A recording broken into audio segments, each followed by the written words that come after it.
Hi guys, welcome to this video. Today in this Windows Server 2008 video series, today in this video we will discuss Active Directory user and computers. Okay, but this series is going on for Windows Server 2008 R2, right? And we will cover all parts of Windows Server 2008 R2. Okay, so what are the feature, what are the advanced features are there, we will discuss everything of Windows Server 2008.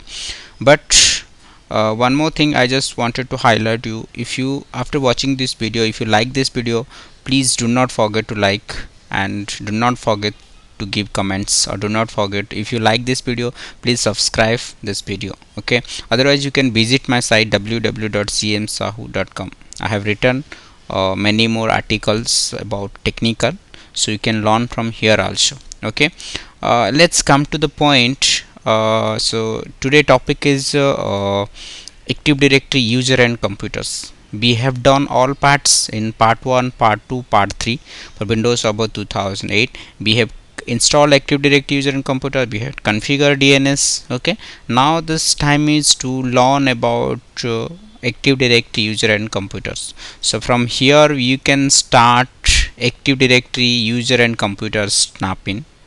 Okay, otherwise you can go to the run command or type dsa.ms. okay, if you after typing ds.ms you press ok, then this option will come, right? What exactly work of Active Directory and users and computers? The most important part of domain, I mean when we configure the domain controller, these snappings are coming, right? See, Active Directory user and computers, Active Directory site and services, Active Directory module of Windows PowerShell, Active Directory domain trust, Active Directory admin center, remote. These things will come after install the DC, I mean Active Directory user and computers will come, right? So today the main part we learn Active Directory user and computers, right? So before I will explain, I explain all these things, I just tell you one thing which is more important. First you understand, when we configure the Active Directory domain controller, ADDS, Active Directory domain services, after configure the role Active Directory domain services, then we run the DC promo, right? So once the configuration part is done, then this snap-in will come, right? In this snap-in there are the different groups and users are there, but in this user you see that the different groups and users are there. First, administrator, this is the local admin, bulletin account for the administering the computer and domain. So this account is a local admin, so it administering the computer and domain, it's a built-in account. Okay, so allow RODC password replication group, or again one more thing is there, deny RODC password replication group. So we will discuss the RODC and we will configure the RODC later, but RODC means just for the knowledge, it's a read-only domain controller. For that, which password need to be replicate, allow the RODC password replication group. Whatever the group you have created for the RODC, it should be allowed. Then you should choose this group, you should give the permission for this group, and this group for the deny. Okay, this is for a certificate publisher. This group, members of this group are permitted to publish the certificate to directory.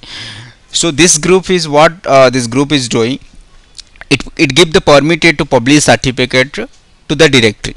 Okay, and DNS admin, it manage the DNS. Okay, if you wanted to, someone will manage, you only the administrator, okay, and you manage the DNS, okay, for this domain control. But if you wanted to, someone will manage the DNS instead of you, or if you know sometimes we will take leave from our office, right? So at that time someone will manage, someone will come on your place, he will play your role, right? So at that time he should be use their ID, not your ID, right? Because in most of the organization, what happen, we cannot share the password to others, right? This is the strict and confidential of the every organization, because every organization wants to secure their data.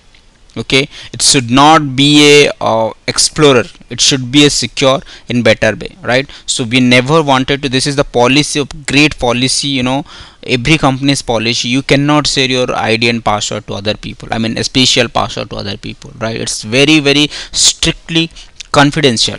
So at that time, if you leave from the company, I mean, if you go for a summary vacation or something like that, so on your place someone will play, right? So he should manage the DNS, all these things. So at that time, if he manage the DNS, then how? If you don't give rights to him, he cannot manage. So you have to give rights this group, add this group and his or her ID, so then he can manage the DNS. Okay, this is the DNS update proxy. So DNS client who are permitted to perform the dynamic updates on behalf of some other clients such as DHCP server. I think you understand, guys, right? I am no need to explain because it's clearly mentioned what should be this group built on. And the domain admin also, it's a security group, global designated the administrator of the domain. It's this domain admin is designated for the domain only, right? And so domain computers, so all workstation server join the domain. I mean, see,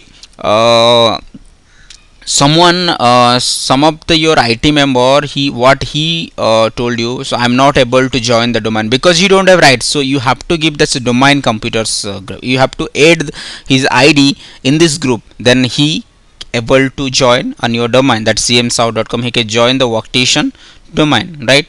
And the domain controller security group, it also clearly mentioned, guys, no need to explain, all domain controller in the domain, all domain controller in the domain. So it's domain controller group is there. So whatever the domain says, it's a CMSA one domain controller or domain, all domain controls in the domain. So whatever the now if I create any domain, so it will come under cmsouth.com, right? So this is the domain controller group. If you wanted to add all the domains, you can add, right? And domain guest also, like whenever we configure the workstation client operators, at that time also we get the security group. So same thing, domain guest also, I mean guest group, same thing, it's a global. Okay, and the domain users also, like you can for the domain user, it's a globally will work, all domain users will come under here. And enterprise admin, okay, security of universal, it means universal, I mean globally all over universe, whatever the forest and domains are on your forest there. So all whatever the rights, every rights you want to give one user, then you should be enter this user ID to this enterprise admin. So he will manage all these things, designated to administrator of the enterprise. You are the enterprises of admin. If you want to someone to add this group, he will be the enterprises of admin, I mean he will be the administrator of the enterprise. Okay, and enterprise for the read-only domain controller.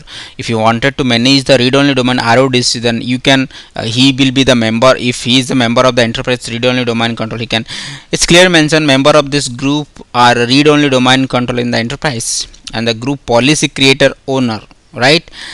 We have created many more policies, right?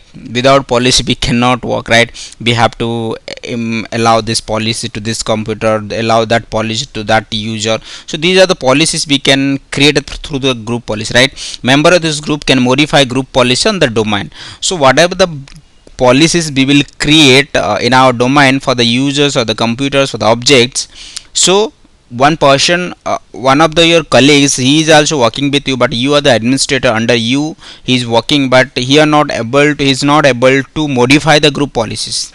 So what rights you should give?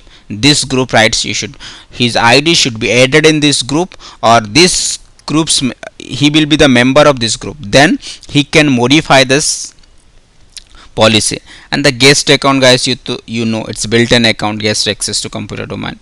So RS and IS, remote access services, these security groups. So server is group can access remote access properties of user. Read-only domain controller, it's a global group, members of group, read-only domain controller in domain. And schema admin, and this schema admin is a little bit confused what exactly schema and what I see this in our mind is coming like schema admin means what.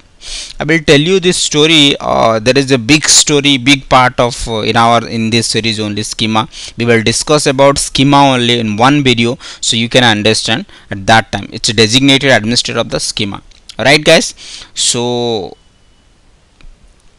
This is what I explain for the user and computers, the work of built-in groups. When we create uh, domain controller, these things will come. So we will pause the video, again we will come some new things. So till the time, bye bye, take care.